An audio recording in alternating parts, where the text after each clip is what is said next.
Good morning students. आज हम new topic discuss करने वाले हैं जिसका नाम है सेक्स डिटर्मिनेशन। इस टॉपिक के मैंने पॉइंट्स बना दिए हैं ताकि आपको एनसीईआरटी में जो आप एनसीईआरटी को प्रिपेयर करते हो, टॉपिक समझते हो, उसे ही पॉइंट में मेंशन किया है जिससे आपकी तैयारी अच्छी हो जाए। As you know that NCERT must है +2 के लिए, बायो के लिए, क्योंकि पेपर जो आपका एनसीईआरटी से ही बनता है और जो आंसर की है वो भी उसी से ही बनती है। तो आपको इस बुक को बहुत अच्छी तरह से समझना होगा line to line. First point बनाया गया है सेक्स डिटर्मिनेशन का, कि सेक्स डिटर्मिनेशन का जो मैकेनिज्म था वो एक पजल था। पजल का मतलब क्या हुआ, एक कंफ्यूजन होती थी कि किस तरीके से सेक्स डिटर्मिनेशन होती है ऑर्गेनिजम्स में, जेंडर किससे डिटरमाइन होते हैं ऑर्गेनिज्म में। ऐसा क्या है कि ऑर्गेनिज्म की आगे जो प्रोजेनी है कई बार मेल या फिर फीमेल बनती। ये सारी कंफ्यूजन पजल तब तक रही जब तक जेनेटिस्ट इस फील्ड में नहीं आए। सेकेंड है clue about genetic chromosomal mechanism traced back by conducting experiments in insect. कुछ क्लू मिले, कुछ लिंक मिले, कुछ इंफॉर्मेशन मिली किस चीज़ के लिए, that is for the genetic और क्रोमोसोमल मैकेनिज्म के लिए। और ये इन्फॉर्मेशन कैसे मिली, एक प्रैक्टिकल एक एक्सपेरिमेंट किया गया इंसेक्ट्स के ऊपर, उनको स्टडी किया गया, उनके क्रोमोसोमल जो मैकेनिज्म है या वो किस तरह से उनके सेल में जो चेंजेस आ रहे हैं उनकी जेनेटिक साइटोलॉजिकल ऑब्जर्वेशन को स्टडी किया गया। थर्ड पॉइंट है साइटोलॉजिकल ऑब्जर्वेशन। साइटोलॉजिकल ऑब्जर्वेशन में बेसिकली क्या किया गया, जितने भी सेल थे, जब भी गेमीट्स बनते हैं उनके अंदर क्या चेंजेस आ रहे हैं, क्रोमोसोम्स में क्या चेंजेस आ रहे हैं, किस तरह के क्रोमोसोम अरेंज हो रहे हैं, तो उसके बारे में स्टडी किया गया। Development of concept of genetic और chromosomal basis of sex determination. Cytological observation एक तरह का की सक्सेस पॉइंट था, क्योंकि इसकी मदद से ही एक्चुअल में पता चला कि सेक्स डिटर्मिनेशन का मैकेनिज्म होता कैसे। और इस चीज़ में एक और साइंटिस्ट है जिन्होंने बहुत इंपॉर्टेंट रोल प्ले किया, that is Henking in 1891। Henking ने क्या किया था, उन्होंने इंसेक्ट्स के जो उनके अंदर जो गेमीट बनते हैं, गेमिटोजेनेसिस होता है, स्पर्मेटोजेनेसिस होता है, तो उन्हें स्टडी किया। इससे उन्हें ये पता चला कि कुछ इंसेक्ट्स में जब भी स्पर्मेटोजेनेसिस होती है, गेमीट्स फॉर्म होते हैं, तो उनके न्यूक्लियर स्ट्रक्चर में कुछ चेंजेस आते हैं जो कि नॉर्मल ऑर्गेनिज्म जो नॉर्मल जब ब्रीड नहीं करता तो उसमें नहीं होते। इससे क्या ऑब्जर्व किया गया, ऑब्जर्वेशन में नोटिस किया गया that 50% of the sperm receive this structure after spermatogenesis. तो जो स्पर्म थे, जो गेमीट्स बन रहे थे स्पर्मेटोजेनेसिस के बाद, उनमें से 50% स्पर्म में कुछ एक पर्टिकुलर स्ट्रक्चर देखने को मिला था जो कि बाकी 50% में रिसीव नहीं हुआ। और जिनमें ये चीज़ रिसीव नहीं हुई थी, हैंकिंग ने उनका नाम रख दिया था एक्स बॉडी। एक्स बॉडी का हैंकिंग प्रॉपर डिस्क्रिप्शन नहीं बता पाए थे, उनका सिग्निफिकेंस वो नहीं बता पाए। कुछ और इन्वेस्टिगेशंस, कुछ और इसमें एक्सपेरिमेंट किए गए जिसमें साइंटिस्ट ने ये कंक्लूड किया कि जो एक्स बॉडी हैंकिंग कह रहे हैं ये एक्चुअली एक क्रोमोसोम है। इसी टॉपिक में एक इम्पॉर्टेंट नोट बन के आ रहा है, इम्पॉर्टेंट पॉइंट बन के आ रहा है, दैट इज सेक्स क्रोमोसोम और ऑटोसोम्स होते क्या है। सेक्स क्रोमोसोम उन्हें कहा जाता है, एज द नेम सजेस्ट, ये ऐसे क्रोमोसोम्स होंगे जो उस ऑर्गेनिज्म के सेक्स या फिर जेंडर को डिटरमाइन कर रहे हैं, कंट्रोल कर रहे हैं। इट मीन्स कोई भी ऑर्गेनिज्म जो मेल है या फीमेल है वो बेसिकली उनके सेक्स क्रोमोसोम के कारण होगा। ऑटोसोम्स क्या है, ऑटोसोम्स सेक्स क्रोमोसोम के अलावा जितने भी बाकी क्रोमोसोम रह गए जो उस ऑर्गेनिज्म के बाकी ट्रेट को कंट्रोल कर रहे हैं, other than sex chromosome, they are known as autosomes, other than sex chromosome. तो दोनों में आपने डिफरेंस याद रखना है। लाइक यहाँ पे अगर मैंने आपको पहले भी बताया था, लाइक ह्यूमन बींग्स में जो अगर एग्जाम्पल ले, ह्यूमन बींग्स में 46 क्रोमोसोम्स टोटल होते हैं, उनमें से जो 22 है, मतलब 22 पेयर और टोटल हो गए 44। ये 44 जो है दीज आर ऑटोसोम्स, और उसके अलावा जो 2 पेयर रह गए, मतलब 2 जो क्रोमोसोम रह गए, दे आर XY। तो XY या XX हो गए सेक्स क्रोमोसोम और बाकी जो बचे रह गए दे आर ऑटोसोम्स। इसके बाद हम डिस्कस करेंगे अलग अलग ऑर्गेनिजम्स की एग्जाम्पल ली हुई है, लाइक ह्यूमन बींग्स की, ड्रोसोफिला की, ग्रास हॉपर की, उनमें किस तरह से जेंडर डिटरमाइन होता है।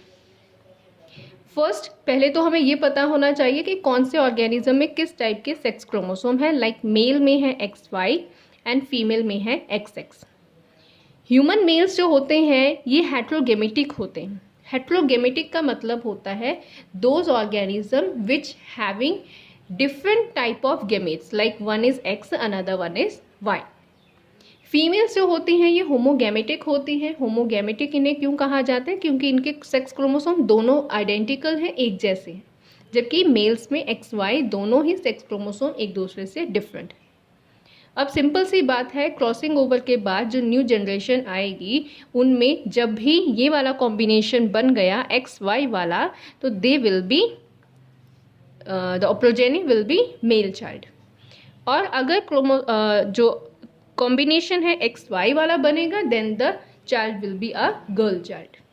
तो आपने ये याद रखना है कि कौन सा क्रोमोसोम है जो ऑर्गेनिज्म के जेंडर को कंट्रोल कर रहा है। अब फीमेल्स की जो कंट्रीब्यूशन होगी वो तो हमेशा XX ही होगी, चाहे ये वाला Y इसके साथ फ्यूज़ करे या फिर ये वाला इसके साथ करे, तो कॉम्बिनेशन तो हमेशा क्या होगा, बेसिकली XX के कारण ही फीमेल गर्ल बनेगी, और जो मेल है वो हमेशा Y के कारण बनेगा। तो हम ये कह सकते हैं कि ह्यूमन बींग्स में जो जेंडर या सेक्स डिटरमाइन होता है, that is because of the presence of Y chromosome. और we can say father is responsible for male child और female child. It means father जो है वो अपनी जो कंट्रीब्यूशन उनकी स्पर्म में गेमीट में जा रही है, Y की है या X की है, उसके कारण चाइल्ड का जेंडर चेंज हो जाएगा। जबकि फीमेल ने तो XX ही कंट्रीब्यूट किया है, तो उन्हें हम एक तरह से ब्लेम भी नहीं कर सकते, because father is responsible for this. Next example दी गई है ड्रोसोफिला की। ड्रोसोफिला ह्यूमन बींग में कोई भी वेरिएशन नहीं है सेक्स डिटर्मिनेशन वाले मैकेनिज्म में, दोनों एग्जैक्टली सेम है। ये ऑफ कोर्स क्रोमोसोम नंबर तो वेरी करेगा, बट जो क्रोमोसोम सेक्स क्रोमोसोम है वो सेम होंगे। लाइक मेल इनमें ड्रोसोफिला में भी हेट्रोगेमेटिक होते हैं और फीमेल्स जो होती हैं वो होमोगेमेटिक होती हैं। बर्ड्स के केस में देखा जाए तो बहुत सारे बर्ड्स ऐसे हैं जिसमें मेल जो है होमोगेमेटिक होते हैं, जबकि जो फीमेल्स होती हैं ये होती हैं हेट्रोगेमेटिक। आपने सिर्फ ये वाली चीज़ें याद रखनी है, अगर ये हमें समझ आ गया तो आगे वाला तो हमें क्लियर ही होगा। बिकॉज जब भी डबल Z का कॉम्बिनेशन बनेगा, the organism will be a male, और अगर ZW का बन रहा है then the organism will be a female. Next example है that is grasshopper. Grasshopper ये पहली 3 एग्जाम्पल से कम्प्लीटली वेरी कर रहा है, क्योंकि ग्रास हॉपर में जो मेल ऑर्गेनिजम्स होते हैं इनमें जो पेयरिंग नहीं हो पाती क्रोमोसोम की, एक्चुअल में क्रोमोसोम ही एक सिंगल एग्जिस्ट करता है। लाइक सेक्स क्रोमोसोम हमेशा पेयर में एग्जिस्ट करते हैं, XY होगा या XX होगा या ZZ होगा या ZW होगा, बट यहाँ पे क्रोमोसोम मेल में होते ही कंप्लीट नहीं होते, ये पेयर होता ही नहीं है। ये जो 0 या O लिखा हुआ है, it means absence of second sex chromosome, और X जो है वो मेल क्रोमोसोम है। फीमेल्स में दोनों में ही जो है क्रोमोसोम XX होते हैं। तो सिंपल सी बात है, क्रॉसिंग ओवर के बाद अगर कॉम्बिनेशन लाइक मान लो कि XX कंबाइन हो रहा है, then the grasshopper will be a female in future. और अगर एक क्रोमोसोम ही आया और जो दूसरा वेकेंट रह गई पोजीशन, तो ऐसे कॉम्बिनेशन में जो ग्रासहॉपर होगा वो बन जाएगा मेल। तो आपने ये याद रखना है कि यहाँ पर जो क्रोमोसोम है, सेक्स क्रोमोसोम है, मेल के केस में कंप्लीट होते ही नहीं है। आफ्टर दिस नेक्स्ट टॉपिक आ जाएगा, that is sex determination in human beings. ये टॉपिक हमने पहले भी डिस्कस कर लिया है, बट यहाँ पे और डिटेल में स्टडी करेंगे, और ये 10th क्लास में भी आता है, बट 10th क्लास की जो डिटेलिंग होती है वो 10th लेवल की होती है। +2 में इसका कंसेप्ट बहुत ज़्यादा वास्ट है। Sex determination in human beings जो टाइप है, that is XY type. XY type का मतलब क्या हुआ, that Y chromosome is responsible for the determination of gender in organisms. तो जब भी Y बनेगा, Y पेयर करेगा X के साथ, तो उस केस में जो ऑर्गेनिज्म का जेंडर होगा, that will be a female और अ गर्ल चाइल्ड। आपने जब भी इसे समझना है तो प्रॉपरली मेंशन करना है कि कितने क्रोमोसोम्स होते हैं फादर एंड मदर में, ऑटोसोम्स कितने हैं, गेमीट बनने के बाद क्या क्या हुआ। लाइक स्टार्टिंग में फादर एंड मदर मेंशन किया हुआ है, देन यहाँ पे मेंशन किया है फादर में कितने क्रोमोसोम्स हो गए, that is 23 pair of chromosome. 23 pair of chromosome है तो टोटल कितने होने वाले हैं यहाँ पे, दैट इज 46। सेम मदर में 23 पेयर ऑफ क्रोमोसोम्स होते हैं, कितने होंगे टोटल, दैट इज 46। अब 46 टोटल नंबर हैं, जिनमें से 22 जो होंगे, 22 पेयर जो होंगे, दैट ऑल आर ऑटोसोम्स, जो आपको अभी बताया, autosomes which are other than sex chromosome. And जो बाकी दो बच गए एंड में, 23rd वाला जो लास्ट वाला क्रोमोसोम है जो पेयर में एग्जिस्ट कर रहा है, दैट इज सेक्स क्रोमोसोम, और ये कौन कौन से होंगे, एक्स वाई। मदर में ऑटोसोम्स 22 होते हैं, same like in father, but यहाँ पे वेरिएशन आ जाती है, सेक्स क्रोमोसोम में XX होता है। इट मीन्स हम कह सकते हैं ह्यूमन बींग्स में जो फीमेल्स होती हैं ये होती हैं होमोगैमेटिक, और मेल्स जो होते हैं दैट आर हेट्रोगैमेटिक। स्पर्मेटोजेनेसिस, जब भी गैमेट बनेंगे, गैमेट फॉर्मेशन के टाइम के बाद, गैमेट फॉर्मेशन के बाद, स्पर्मेटोजेनेसिस के बाद दो तरह के गैमेट्स बन सकते हैं, that is 50% carry X type of chromosome and 50% carry Y type of chromosome. यहाँ पे अप एंड लो नहीं होगा, ये नहीं है कि 90% X वाले होंगे या 10% Y वाले होंगे, ये हमेशा कंट्रीब्यूशन जो होती है सेम होती है, क्योंकि ये जब भी डिवाइड होंगे तो सिंपल सी बात है 50% ही बनेगा। फीमेल्स में जब oogenesis होती है तो यहाँ पे जो गैमेट्स बनेगा वो एक ही टाइप का बनता है, दैट इज X टाइप। तो वही बात फिर रिपीट हो रही है, फीमेल्स हमेशा ही X टाइप के क्रोमोसोम को ही कंट्रीब्यूट करेंगे। एक इम्पॉर्टेंट पॉइंट आपने याद रखना है, that there is an equal probability of fertilization of ovum with a sperm carrying X और Y क्रोमोसोम। यहाँ पे प्रोबेबिलिटी जो होती है वो इक्वल होती है, मींस 50% चांसेस होते हैं कि आगे फ्यूचर में जो चाइल्ड होगा वो गर्ल हो सकता है या फिर बॉय हो सकता है, बिकॉज जब भी फ्यूजन होगी तो यहाँ पे 50% है, तो यहाँ पे वही बात हो गई, 90-10 वाला तो बात ही नहीं है, 50-50% है। तो जब ये कंबाइन होंगे तो प्रोबेबिलिटी हमेशा 50% रहती है कि कौन आगे जाके फ्यूचर में गर्ल चाइल्ड बनेगी या फिर बॉय चाइल्ड। क्रॉसिंग ओवर के बाद जब जाइगोट बनेगा तो जाइगोट में अगर एक्स कंबाइन हो गया है, मेल का एक्स आ गया और मदर का एक्स क्रोमोसोम आ गया, तो जो जाइगोट पे क्रोमोसोम कंप्लीट बनेंगे पेयर में वो होंगे XX। और अगर एक्स वाई कॉम्बिनेशन बन रहा है, लाइक फादर ने वाई कंट्रीब्यूट किया, मदर ने एक्स किया, तो उसके कारण एंड में जो चाइल्ड बनेगा वो बनेगा सन। कुछ यहाँ पे पॉइंट डिस्कस करने वाले हैं, लाइक जैसे हमारी सोसाइटी में एक चीज़ बहुत चलती है कि अगर फीमेल्स जो हैं, जो मदर्स हैं, अगर फीमेल चाइल्ड को बर्थ दे रही हैं तो हम ये कंसीडर किया जाता है कि that is the responsibility of mother, वो उसकी गलती है, उसकी जिम्मेदारी है, बट ऐसा नहीं होता। एज यू नो डेट हमने पूरा कंसेप्ट समझा है, यहाँ पे प्रोबेबिलिटी पे आता है, 50% चांसेस होते हैं।